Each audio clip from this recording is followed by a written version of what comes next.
you have videos on your site, but you say it's not your thing, but yet you have them. And we know that people want to consume video. For the most part, people would rather watch something through video versus another form. Yeah, but here's the difference is that like people want to, when we talk about people wanting to consume video, they do want to consume video. They want to just scroll right past it, right? And those little 10, 15 second clips or this, that, just like high impact type of video. I mean, nobody really is sitting down and wanting to watch a 5, 6, 7 minute like about us video on some dealer's website. Nobody wants to watch that. But that's the idea. That's the mentality that a lot of dealers have when it comes to a video strategy. Oh, I need an about us and like why buy from us video and all that. Trust me, nobody's watching that crap. Nobody cares. Well, there's a way to find out, and that is to do a 30-second one, a 90-second one, and no. I'm telling you, I've done it. You're probably right. No, I am right. I'm 100% right.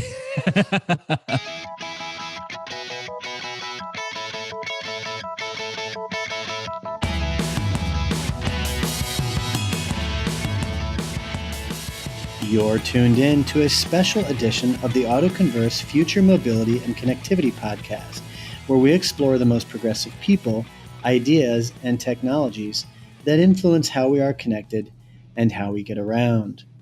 I'm Ryan Gerardi, and in this episode, Chris Leslie and I are back for one of our monthly installments of opinions and analysis of key conversations and developments in the auto and tech industries. Chris is the e-commerce director for a group of dealerships in Las Vegas. The format of this episode is long form, which if you are a regular listener, you know is different from the typical format that features our live weekly broadcast on air and our occasional Automobuzz news bits and snippets. The following conversation was recorded on July 5th. So we open up talking about how we celebrated the 4th of July.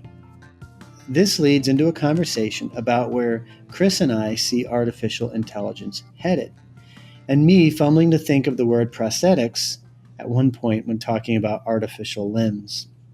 The bulk of the conversation is about video marketing for auto dealers, which gets going about 25 minutes in. The conversation stems around an article Chris published last year arguing that dealers shouldn't bother incorporating video into their marketing strategies unless they are prepared to take the appropriate measures necessary for success.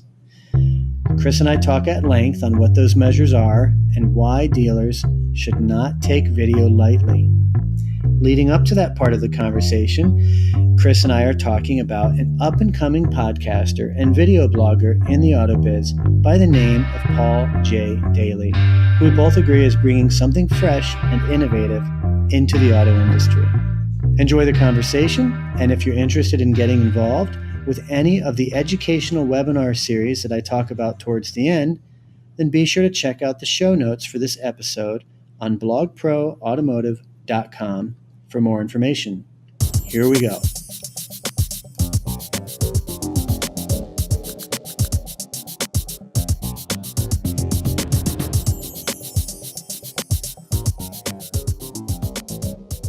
Why don't you share how awesome your 4th of July was? What'd you do? My 4th of July was great. I had the day off, so that was kind of nice.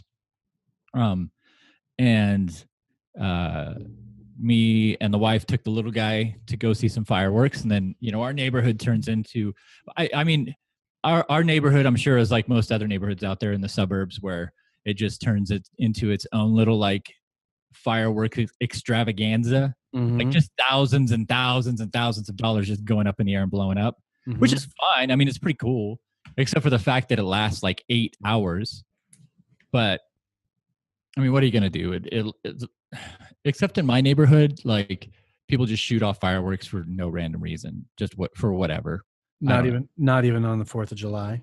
Correct. Yeah. It could be, I don't know. We'll hear fireworks for a week. I'll put it that way. Sure. Yeah. And we've heard fireworks for a week up until the 4th of July. Right. You think that's only in your neighborhood though? No, not at all. It's everywhere. Yeah. Yep. See, yeah. I'm in Illinois, and fireworks are legal because same deal. People are firing them off for, a whole week prior to the 4th of July. So yeah, if they're legal, people are going to do them. Yeah. Well, they're fun. Come on, we need Yeah. something to celebrate. That's fine. I mean, celebrate every day that we're alive, right? Yeah, what do you want to do? Work 360 days a year? Hell no. No, we need a reason to unwind and decompress. Well, I hope everybody had a good 4th of July. Welcome back. Woo-ha. And hope everybody's got 10 fingers still and 10 toes. If you didn't before, hopefully you have as many fingers and toes as you did before the 4th of July and didn't lose any other ones. So, and hopefully you didn't grow any either. Yeah, that's weird. Well, nowadays with all these, what do you call them?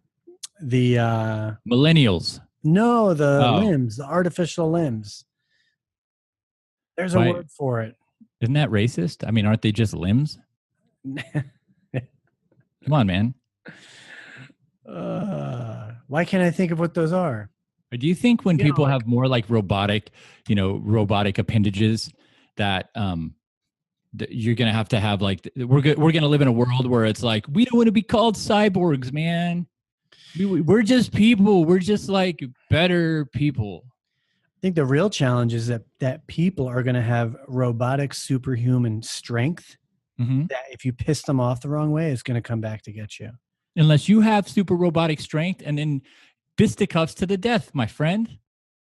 It's funny you bring that up because when you talk about just artificial intelligence alone, there is a lot of debate and speculation about where it's leading to, and I find it fascinating conversation. Where do you think it's leading to? Well, when you look at sci-fi movies, no, don't. I'm asking you. Well, I'm answering you. What I'm saying is when you look, the reason I brought up sci-fi movies is they always look ahead and try to narrate the worst case scenarios or possible outcomes. So I think when you look at sci-fi movies and video games, those shooter games and whatnot, like Battlefront and was it Fortnite is the big one. Mm-hmm. When you look at those games, those definitely are traces of where we're headed. And it's a little bit glum and dark, but when you really look around at what goes on in the world, there's a lot of glum and darkness in the world. Yeah, but if you think about that one movie that Will Smith was in, like it seemed like a pretty cool world to be living in, where you had like little robot butlers and stuff, right? Yeah, absolutely. I mean, obviously until the bad shit happened, but I mean, up until then, it was like, yeah, this looks pretty awesome. I believe in balance. So I think we're going to see some intense negatives and darkness, but we're going to also have some amazing benefits that are just phenomenal beyond our imagination. I think it'll be fascinating. Oh, it's going to be fun for sure. Hopefully we'll see a lot of it, but we probably won't. We're starting to. I mean, we're living in that day. You got some robots that might be able to do a backflip, open a door barely, you know what I mean? Kind of like run on a treadmill or whatever, like those Boston Dynamic robots. But they haven't figured everything out, I mean, basically we've built some like mech warrior type stuff where you can just kind of hop in and control it a little bit, but it's not really where we need to be yet. It'll move pretty fast. I hope so. In its own way, it'll move fast. I probably mentioned this before, but your kid probably won't ever have to drive a car. He's not even 3, right? Right. Yeah. So like the idea of driving on a public road will probably be a thing of the past by the time he gets of age. My youngest son is almost 9, and I wonder if he'll have to drive a car or not. And if he does, it'll be pretty minimal. Just driving. I think we'll see a lot in our lifetime. I don't agree with that, but it's just there's a lot of things that have to line up for a world to be like that.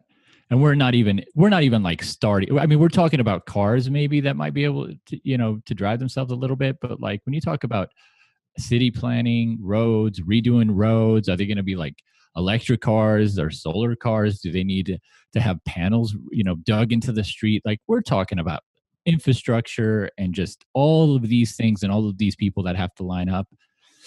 I don't know, man. It's not going to be as quick as everybody says it is. Certain things will everything will evolve is dumb. Everything will evolve at its own pace. But what I think more importantly is some things will advance and accelerate more so than others. So we're heading into 2020. I think about the road systems a lot. Like there's all this talk about autonomous cars and well, let's stop there. Vehicles driving themselves, but there's not as much talk about the road systems themselves changing. So you have Hyperloop is like a concept. And what is Hyperloop? It's a passageway that's going to be above and underground, but it's air pressure and magnetization. I think the road systems that our cars will be driving on in our lifetime, probably as early as the mid 2030s, will start to become magnetic and computerized. That a central computer system will be doing most of the driving around of vehicles. Have you seen how long it takes for the city just to repave a single road? I'm not joking. Who's going to do this work? You're talking about like massive scale on this and just economics that are beyond. I mean, we can have these pie in the sky ideas. That's great. Like, wouldn't it be great to live in a world where we could just float on magnets down wherever we wanted to go in these cars that we didn't have to drive? And you just punch in some coordinates, just tell it I want to go Taco Bell, pick up a Mexican pizza, and go back home. Like, it'd be fantastic. Yes, of course it would be fantastic. However, we all live in cities. We all live in places where orange cones come out in the spring. They get bigger in the summer, and this is just to like repave a road, maybe. Like now you're talking about digging up roads, putting magnets in the fucking things, and then paving on top of that, and then like building cars to drive on top of that. Like 10 years, 15 years, there's no way that would happen. It takes 2 years just to like, I don't know, get a mile or two stretch done on a busy just street. It's point taken. It might not happen. I'm not saying everything will transform that quickly. Now the question is, where will it transform? Will the transportation lines, the commuter lines, will they transform within the cities or in the rural areas? I was talking to an engineer at an OEM last month, and what he was explaining is that the focus right now is on transforming the urban areas because that's where the congestion is. Sure, so and it's easier to just close off parts of urban areas and say, you know what, this is a no more drivey zone. Right. It's much easier, and then you can get around, and there's everything that you would ever want, and so you can do it in a smaller, densely populated area quicker, and benefit more people. That could happen. So. That could happen pretty quickly. Once something, we talk about disruption a lot. Once we have a breakthrough that can truly be an alternative. Think of, Facebook is a great example. 10 years ago. Let's go back. Let's stay on the car thing. Like, we have a breakthrough. We have fully electric vehicles that are awesome right now. Fully electric ones. Right? And the guy can't get them off the assembly line. Fast enough. No, not even fast enough. He just can't get them off. He just can't get them on and or off. You know what I mean? But he is. Come on, they just 2 years late. But good for him. He got a few done. You sent me that tweet that you wanted to talk about where the guy from Ford, Steve Armstrong or whatever. Yeah. I mean, it's kind of a dig, and rightly so. Like, here's a guy, and I love Elon Musk. Don't get me wrong, right?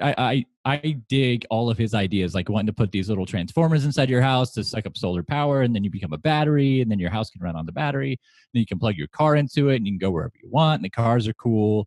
And they got the bigger one with the Go Wings, and now they're coming out with a faster one. They're coming out with new concept cars before they even get the other ones on the road yet because of issues or whatever. And then he's like launching spaceships and he's just doing crazy stuff, and I love the guy for it. However, you have to deliver.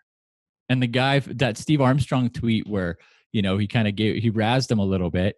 I mean, it's funny, and he should, because yes, he hit a little bit of Elon. Why don't you explain the tweet before we go any further? All right. Let me provide the context for those that are listening. So Elon Musk, in an interview, amidst all the recent negative press that's surrounding Tesla, in a tweet says, I think we just became a real car company because they're about to roll out 7,000, what is it, the Model 3? 5,000. Well, they're on pace to roll out 7,000 in a 7-day period. So that's what he wrote, 7,000 cars in 7 days. He says, we did it. Oh, What okay. what an incredible job by an amazing team. Couldn't be more proud to work with you. It's an honor. And so Steve Armstrong, as you already mentioned, tweets back and says, 7,000 cars, circa 4 hours. Love the Ford team. But I don't know if you took the time to go back to, let's just say, Henry Ford's initial few years, and you probably know this, Ford had failed multiple times in what he was trying to do in the auto industry, multiple times. And when he finally did break through, this was after millions of dollars lost in multiple companies, transportation companies specifically, before he finally broke through. I mean, he was on his last straw of success before he broke through. If you went back to those early days when he started succeeding, what were those numbers in comparison to Elon today? That's why I don't. Who cares? We're talking 100 years ago. Like, we didn't even have refrigerators back then, dude.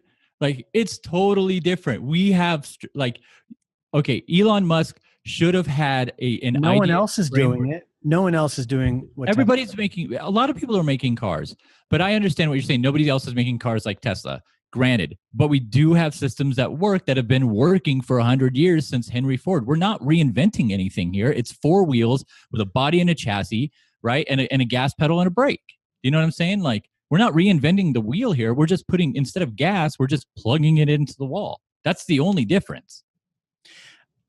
Dude, I couldn't even build one car, let alone 7,000. And that's why you're not a car builder. Well, the point Neither am I. The point is that for an OEM such as Ford to take the stance that, oh, Tesla, you're really nothing, like you're not as big as you think you are.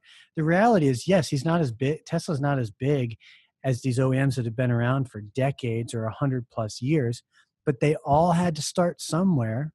You have to start somewhere. And sure. Elon's starting where he's starting, and this is where he is. So it's funny. I mean, it is funny. It is funny. But I mean, I don't know what more to say. It's that, except for the fact that, we do have things that have worked for a long time.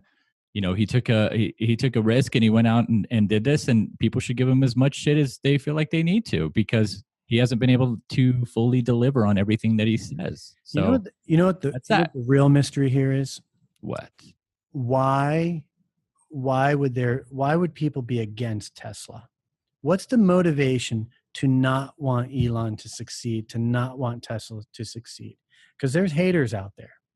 Oh, sure. And I think it's easy to I think it's easy to take the stance that you're taking now, which is that, what's the big deal? You're not really accomplishing anything significant or changing much. It's still a drivetrain on 4 wheels.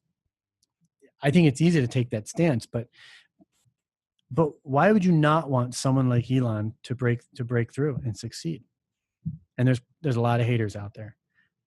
I think, you're talking about a market that most people will never, or at least for the foreseeable future, will never be able to enjoy, right? So the majority of America will never be able to own a Tesla because they can't afford it now. But who knows, 30, 50 years from now? I mean, it'd be a great study. This would be a good. He's making fancy cars for rich people. This would be a good PhD for anybody listening. There is do a thesis and study, maybe not all, but whatever. Pick a sample of all the car makers that ever existed in the world, and and compare them, compare their legacy, how they got started, the ones that didn't make it. Yeah, I think it'd be fascinating. And I don't think you'd see Tesla wouldn't come out as some sort of inferior car maker that doesn't have a chance. No, I'm not saying that at all, but I think people giving him shit on Twitter is funny. It is funny. I mean, I would totally own a Tesla. I love them. They're great. Yeah. But Well, Steve Armstrong, if you're listening, bravo. You say bravo. Yeah. It's a little friendly competition, right? It's like me calling up the other digital marketer for my competition and just being like, hey, good luck. I figured that out 4 months ago. Welcome to the club. Yeah. I wonder what Steve really did. What did he really do? I don't know. Was, how long has he been with Ford? How did he get to where he is? Was he an engineer? Was he in product? Was he in marketing? Like, what's his history?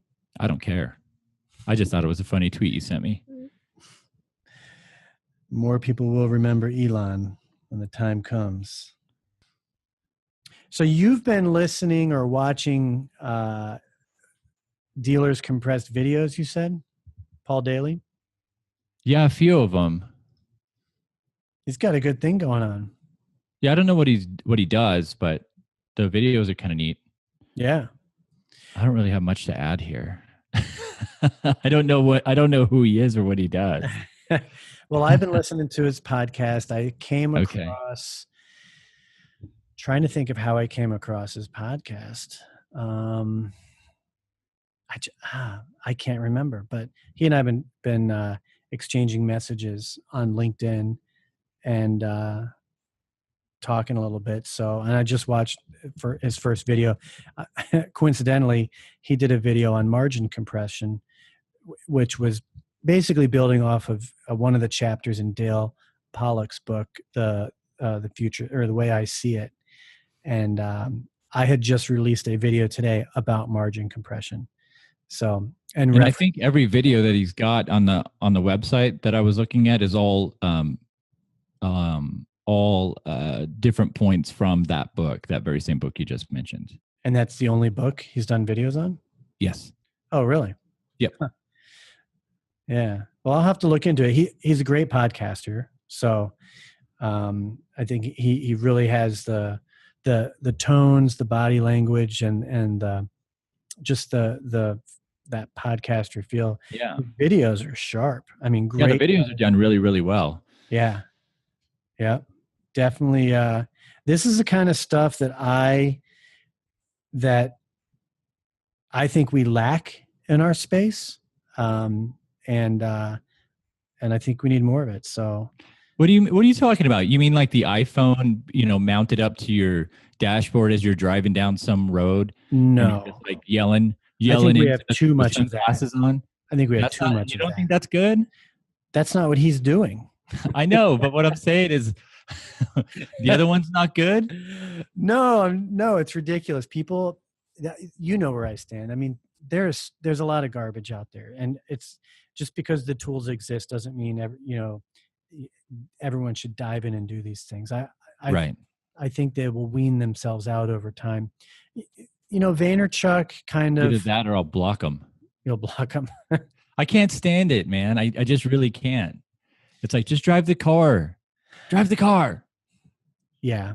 I don't understand what is so important. You have to whip your phone out, mount it to your dashboard, and then start talking to it like you're going to give me some, I don't know, life lesson advice that's just going to be so profound while you're driving. Well, it's probably because you're so busy with other important things that's the only time you have to put in. That's the only time you have available to give to your audience. Doesn't seem like they care about the audience too much then.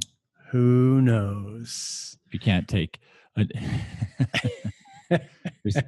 ain't no quality like a front-facing camera on a phone quality. So I think what you're agreeing on is that just don't roll down your window. Your audio will be all screwed up. You're agreeing that the content that Paul Daly is doing is recognizably on the upper echelon. Absolutely. I can tell you this, that I watched a lot of the videos on here. all the way through. And that is not normal for me. To watch him all the way through. Yeah. Yeah. I mean, he's cool. Like, he's a cool guy, right? He's a cool guy. He's got some cool style, right? And he kind of like, he's got a beard. He's got, a cool hat and stuff. So, and he's got a cool background. So he's doing it right. Like, he's doing it. I don't know. When you think about good marketing content, like, he's doing good marketing content. The backgrounds look good. The quality of the audio is great. The quality of the video is great. You can tell there's kind of a script that he's going off of. There's not too many jump cuts. It's not, him driving around looking at the steering wheel and then occasionally looking into the front facing camera of his phone. It's, it's like they took the time to put this message together for, folks like us, and it shows. The quality is great. It's really, really good. Yeah. And I got to say, I agree with you. It's definitely kicking me in the butt to do more of my video work, because I have a whole studio set up for this, and I just don't get in front of that green screen and do this stuff. And to see him do it, I find it motivating. So yeah. I think that's a good word for it. It's motivating. It's motivating. It means that, you can do this kind of stuff when you're talking about auto, and you're talking about marketing to auto people. Yeah. It doesn't have to be like, you suck. Blah, blah, blah, blah, blah. Yeah. He's setting a new bar, I would say. Yeah. I really want to know where he gets the video clips from of the cars it's like these toy cars being crushed. They're pretty awesome. You could probably buy that. Well, I'm sure. Got to look around. His studio reminds me of my building. It's kind of got that. Yeah, that like brick wall kind of feel to it. So that's interesting that all of his video content is based around. It's not all based around that book. He might have done a few episodes. The first one I watched was him and Matt Weinberg from Drive Motors. Yeah. This was January. I still haven't bought a car. You know why, Paul? You just don't want to be hassled. I don't want to deal with it. And I'm in the business. I'm talking to dealers all day long. And I don't want to go buy a car. That's crazy. Like, that should tell you the mindset of the customer right there. Right on, right on. Yeah. Well, cool. So check it out. Paul J. Daly. You going to put the link in the show notes for the people? PaulJDaily.com or dealerscompress.com. Yeah, I'll put the link in the show notes. It's a good idea. Good. I'm just an idea, man. You're going to have to run with it. So. Appreciate that. I'll execute. But we'll probably get, I wrote Paulie Daily as I was talking. We'll probably get him on the show. I'm going to get him on air and you should get him introduced. Fun. Yeah. Do a little swap, a little bit of a swap there. Just try to help the people out there. You know what I mean? Yeah. So speaking of helping people, did you see my comments on your article on the Next Up from an article from last year? Did you see my comments? Oh, because I've got just tons of free time to go around the internet, and no, I didn't see your comments. Well, usually if someone comments on your article, you would think you would want to see it. I don't. It's not ringing a bell. No, because I don't get any notifications from it. It's not my blog, so. Okay, here's what we're going to do. You ready? The article, you're going to remember it. And actually, before I start, you're going to have to fill us in. The article was "You Shouldn't Be Using Video in Your Marketing Strategy." July 26th. You were the guest blogger. This is on the nextup.com. Oh, wow. So the article I'm talking about, right? Okay.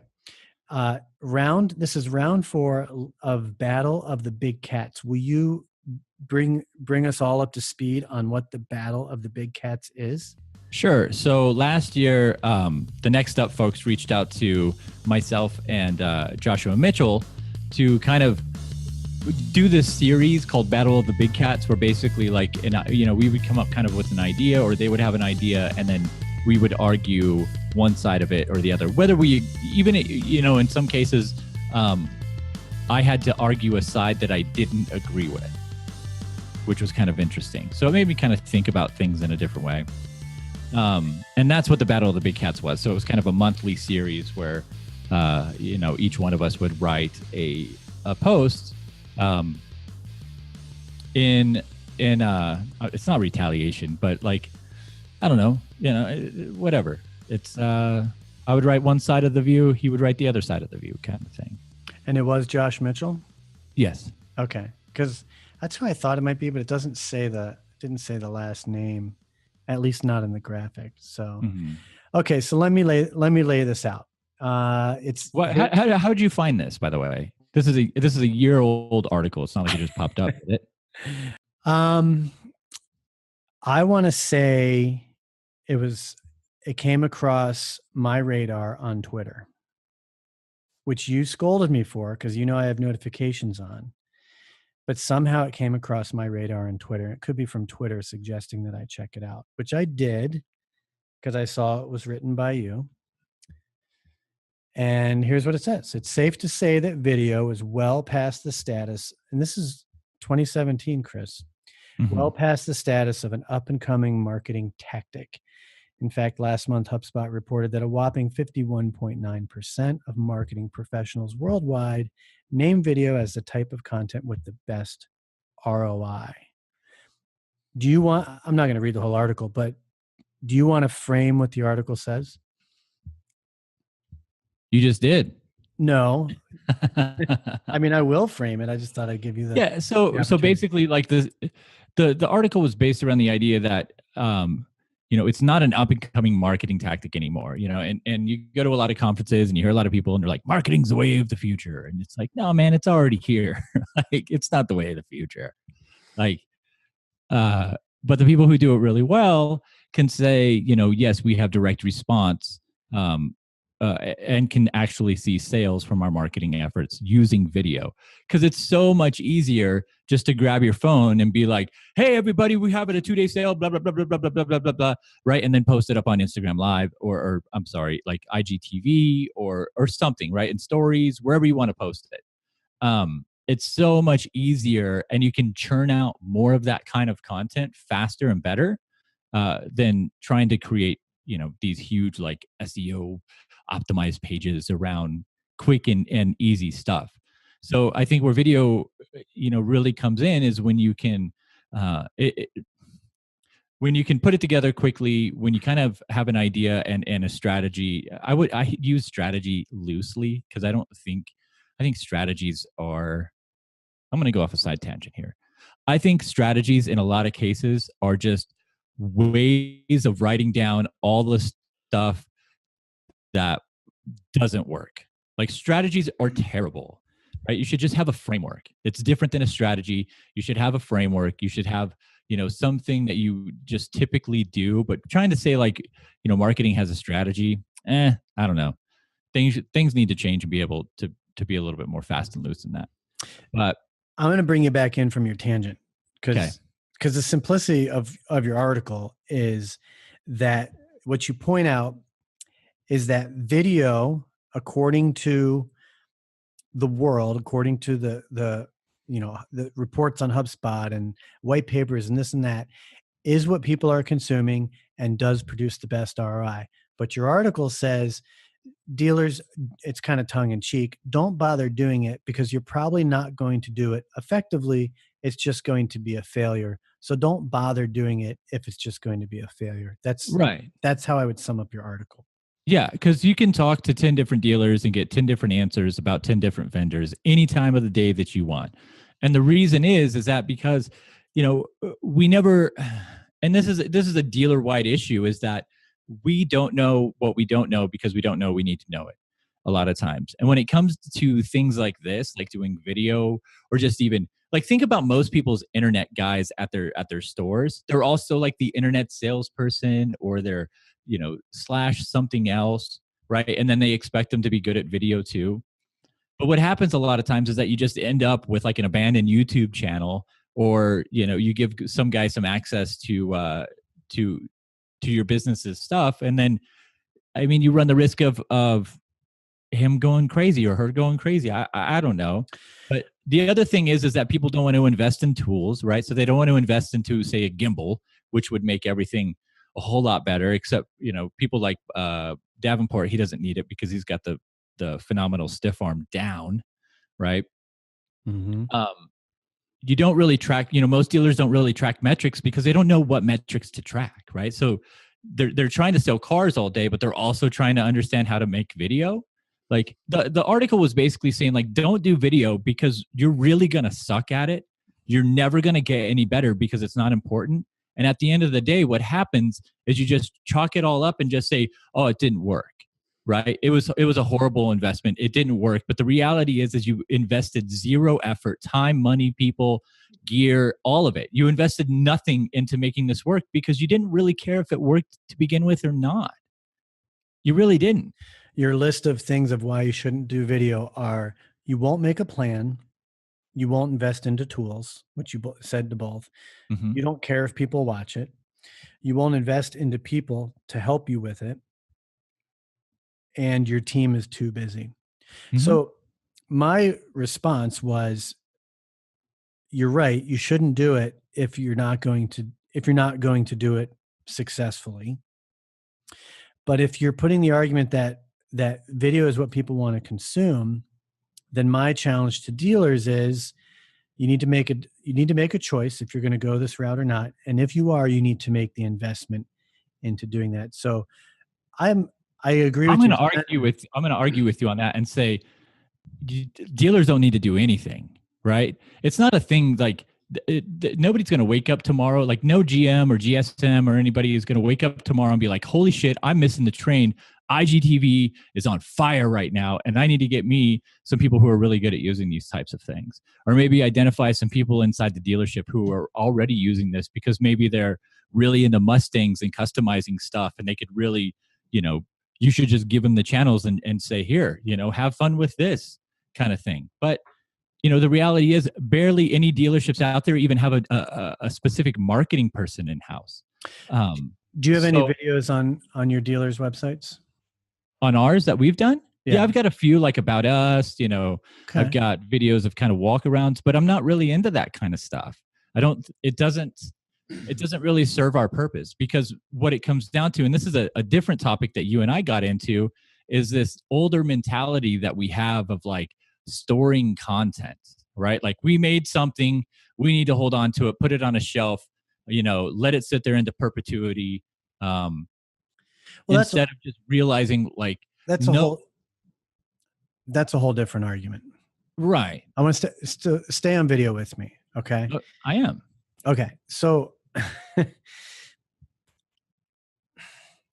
all a strategy is a plan it's a plan with defined goals or milestones and endpoints. That's all a strategy is. So as you state in the article, don't do video because you won't make a plan. Okay. Mm-hmm. So if you will make a plan, if you will make a strategy, you're starting off on the right foot just by having a plan. You have videos on your site, but you say it's not your thing, but yet you have them. And we know that people want to consume video. For the most part, people would rather watch something through video versus another form. Yeah, but here's the difference is that like people want to, when we talk about people wanting to consume video, they do want to consume video. They want to just scroll right past it, right? In those little 10, 15 second clips or this, that, just like high impact type of video. I mean, nobody really is sitting down and wanting to watch a 5, 6, 7 minute like about us video on some dealer's website. Nobody wants to watch that. But that's the idea. That's the mentality that a lot of dealers have when it comes to a video strategy. Oh, I need an about us and like why buy from us video and all that. Trust me, nobody's watching that crap. Nobody cares. Well, there's a way to find out. And that is to do a 30-second one, a 90-second one, and no. I'm telling you, I've done it. You're probably right. No, I am right. I'm 100% right. Doesn't mean you shouldn't have video. No, I'm not saying that, but what I'm saying is that this idea of strategy and like planning and all this kind of stuff. Yeah, maybe it's fine. You want to have a couple videos to kind of showcase the dealership and like here's what service looks like and blah blah blah. But that should not be that is like your just evergreen content. That should just be like part of the things that you do. When I talk about like video, like when people say they want video because a lot of people watch video, because a lot of people put a lot of video out constantly. That is the type of video that we're talking about, but it gets misconstrued between the two. People think like, oh, if I have an about us, or if I do walk around, or if I do this, and it's like, yeah, but cars.com's doing them, Auto Trader's also doing them, Edmunds is doing them, all these guys that have huge followings are doing them. Like, so a good strategy for a dealer would be to consult with somebody who has a proven track record with video to determine what types of videos would make sense for the dealership, and then to put a plan together and a budget together to produce those videos. And to do that, you need to bring in expertise. You need to bring in people that are experienced and proficient in that field of making those types of videos for your dealership. There's two kinds of video things going on here, right? And I think you're not quite getting what I'm saying. Like there's the one type of video where it's like, it's in every sci-fi movie where they talk about, the new drug company, and it's like, I don't know, Whisker Biscuits is this, and this. We changed the world by blah, blah, blah, blah, blah, right? It's these kind of press release-y type of videos, right? But video that people consume when we talk about that is video on Facebook. It's quick video on Instagram. It's quick video on sometimes even on YouTube. But to try to compete with the people who got there organically with a poorly done handheld with your iPhone in portrait mode for a YouTube channel to do a walk around that is way too long and all you hear is wind noise, like, stop. That's what my argument was. It's like, if you're not going to invest in the things that these people who are YouTube stars that are doing walk around videos are investing in, don't even try. It's not even worth it. You're just going to fail. And it's the truth. I mean, people don't want to hear it, but it's the truth. It's a waste of time and money and effort. What you need to do is start with really, really short form, high impact, live type video, and just be crazy. Just be yourself. Like, don't strategize. Don't plan. Just, have people walking around with phones, grabbing stuff. I mean, I probably sound like Gary V a little bit in that sense, but like this idea of sitting around a plan with a group of people, and you're going to have a devil's advocate, and then you're going to have this guy, and well, what about this over here, right? You're going to have a group of people who are just going to sit there meeting after meeting and disagree about what to do. And then I don't know. I just think we need to just like distance ourselves from this idea that we're going to become really great at video, because we're not. Who's the one guy out in Jersey that's buddies with Stan Scher? El Patron? Is that his name? Sure. Come on, you don't know who I'm talking about? You mean that guy that just like can't type a word correct? You better cut this out. he needs to find spell checker. That's all I'm saying. You were saying that what I heard you say in your tantrum there was that no one wants to sit and watch a nice polished video of a dealership and why you should buy from them. Get out the phone and be yourself and make live video and represent what you're doing at your dealership. You're saying that's what people are going to respond to. Unless you're going to invest in the proper tools, people, and things to get it done. Yes. So El Patron, yes, I do know him. He does a great job. He's very self-promoting though, but I'm sure it does help him sell cars to a certain group of people, right? Sometimes I wonder if it's really for the dealership or if it's more for his ego. I don't care, right? The world seems to respond to people that are in love with their egos. Yeah, that's fine. I mean, yeah, he's doing a lot of video. He's, the first hurdle is just to get comfortable with just having the camera thing going all the time. So I think he's doing, as far as creating content on a consistent basis with the tools that he has, he's doing a great job when it comes to that. But then if you look at somebody like the Del Grande group out of San Jose, like up in Northern California, like their YouTube channel is on point. And they do a really great job of putting together really quality, high-produced videos with their channel is just great, in my opinion. Their channel is probably the epitome of a dealership YouTube channel and what it should be. However, they also have an internal team totally focused on video production, from a director, camera people, like hosts, things like that. So you get to a certain level where you probably can afford those types of departments.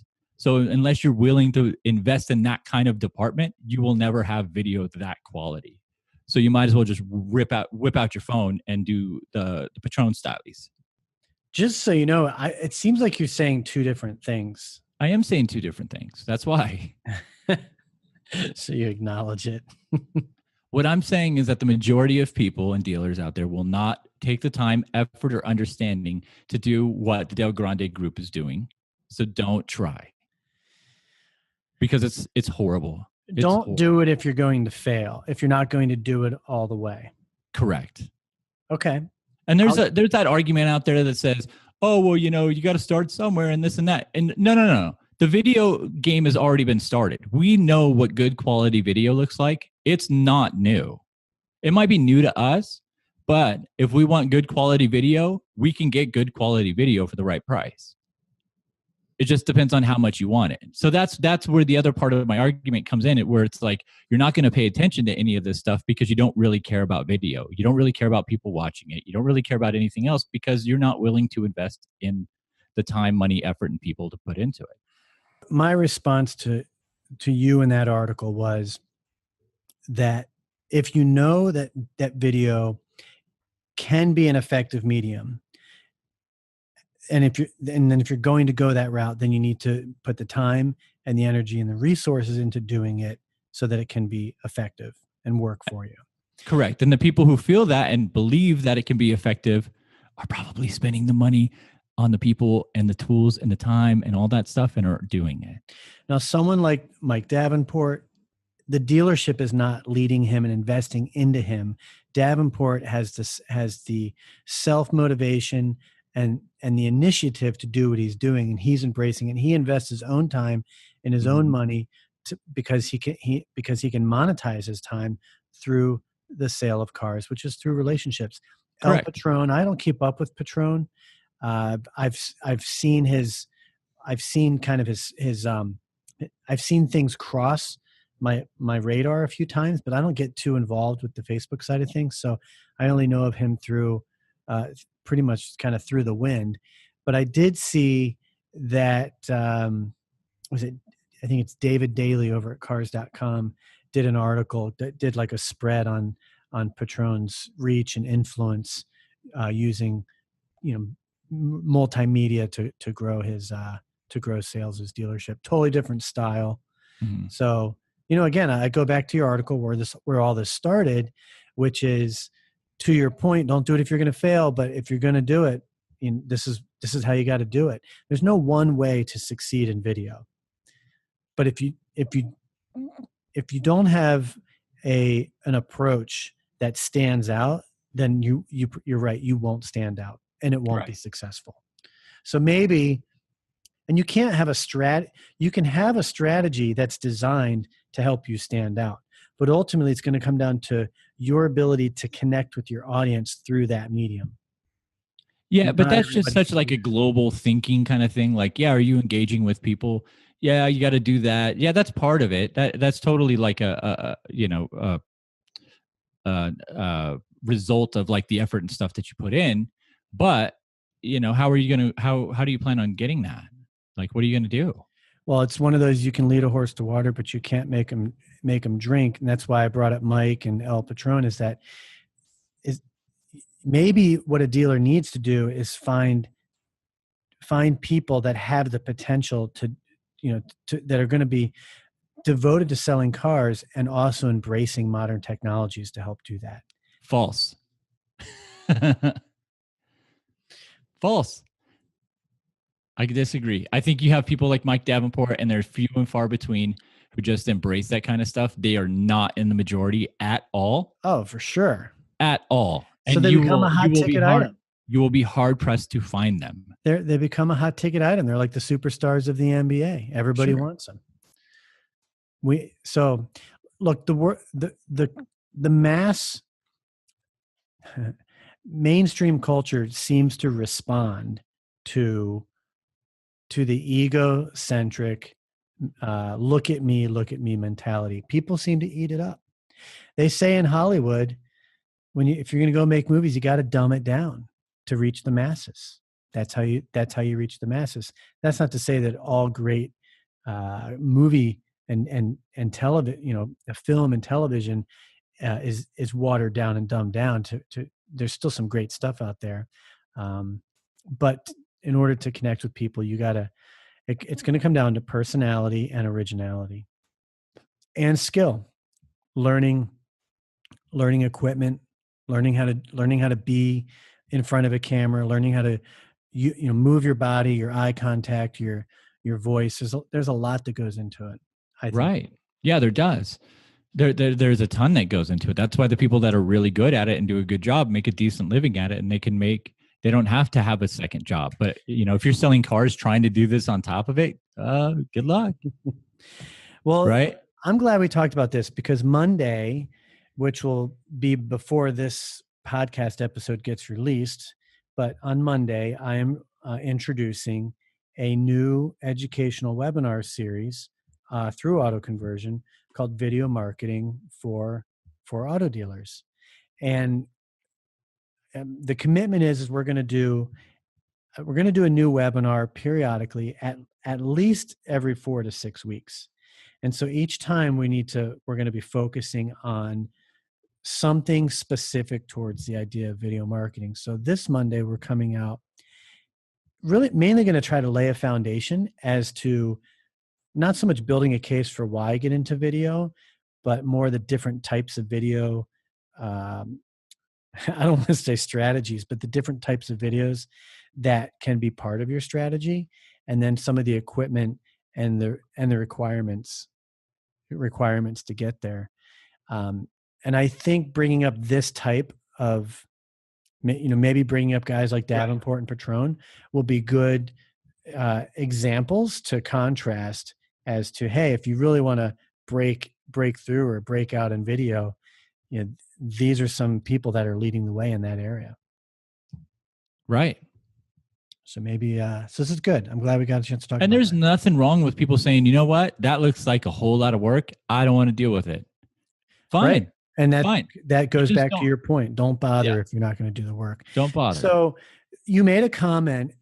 Why don't we try to wrap up on this comment that you made? Because I didn't want you to get on the tangent, which is that there is a growing population of media producers, if you will, that are not attached to the shelf life and let's just say the permanency of content. There is a new generation of content production that is all about produce it and say bye-bye. The Snapchat genre. Oh yeah, like the throwaway content. Well, it's not throwaway, but it's like, the time decayed. Time decay, yeah. Yeah. Disposable. Well, you and I were talking about something, and it was like, we kind of sounded like two old guys talking about how we got to, every blog post that we've ever written is held into perpetuity somewhere on some shelf we think is important that people are looking at. But the reality is, what's that? Which it still is valid. I mean, there's content that has a shelf life. You have to look at what's the shelf life of the content. So let me give you a good example.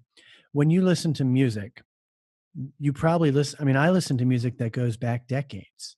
So when you think about music, the shelf life of good music can last. I mean, there's music that goes back as far as, the classical era of the 1500s, but real good modern music is all, decades old. Okay. Mm-hmm.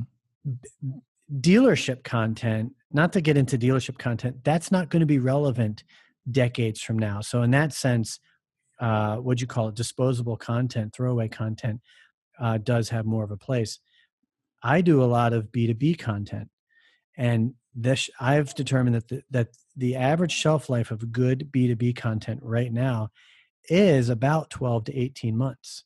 So the ideas and the things that I might address or talk about in the content that I produce, I'm thinking of it as content that's going to be relevant for the next 12, 18 months, maybe slightly more, but not decades, and definitely not years upon years. There's a whole industry for this. I call it disposable content. You can call it whatever you want. It's all the same. Yeah. Yeah. I mean, I think that's a good word for it, or a good phrase for it. I like throwaway. That's good too. And it all started when we started talking about video, like what kind of video should we produce and this, that. And I'm like, you know what? I mean, how many advertisements do you have saved in a playlist on YouTube? Like, have you created a playlist of ads that you like Well, it's that funny. you want to? It's funny you asked that. The I mean, you're answer- probably yeah. the wrong person to ask. But I let's just say the literally have a majority of us do playlist. not. This is a great ad, so I add it to a playlist. Right. But what we get lost in is this idea that, oh, we created this video, we need to put it up on our site, create a landing page, and it's just going to live there forever and people will find it and it's great. But that's not how video marketing works. I mean, maybe in business to business, like B2B, that does, because there's a longer time frame of courting and like, hey, you want to buy my thing? Oh, no, I mean, it's not a good fit. And then you gotta, well, I think it might be a good fit over here, and you guys got to go back and forth for 6 months. So yeah, the content is relevant for a longer amount of time. But when you're competing with all of these, like, people only have so much money in their pocket ever, right? And we're asking for some of that personal money. As a car dealership, we're asking some of that money that could be used for clothes, or it could be used for food, or it could be used for whatever else, right? They have to find it in their daily budget, in their personal daily budget, to spend these dollars. So we're competing with every other brand that is competing with for that attention and that money on every single platform, right? So we have to be just as good as I always talk about supplement companies. Like, if you ever get a chance to follow some supplement companies on Instagram, they're insane. They do some of the best, like, social, consistent, interactive, like, fun content that I've ever seen any industry do. Automotive is really, really lacking in this. Supplements like body nutrition and stuff like that. Yeah, exactly. I'm going to make you find some examples. That says a lot about your.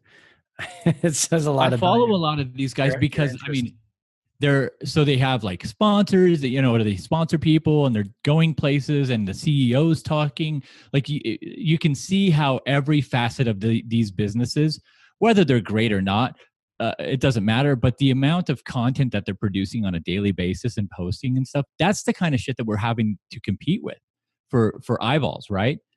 And a lot of times that stuff is way cheaper than buying a car. But, like I said, we're asking people to spend their personal dollars. It's unlike B2B, where it's business dollars.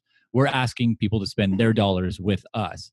So we need to be in that space as often, as much, or we're just going to kind of continue to lose out and think that we need to create these, like, I don't know, epic marketing videos that are just basically TV commercials. It's not a smart one thing way. Seems real evident is, going back to making videos, when you're going to produce content, video content or whatever, maybe one of the first things you need to answer is, what is the potential shelf life of this content?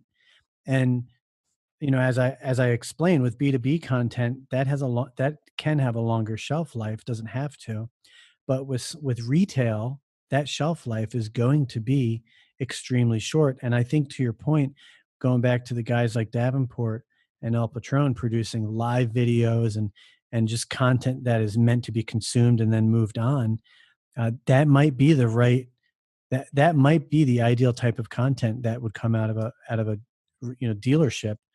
It has to be. Today's day and age. Has to Not be. to say that's the only kind that can be effective, but it's certainly one kind that can be effective in the right hands, with the right person driving it. So that's good. I feel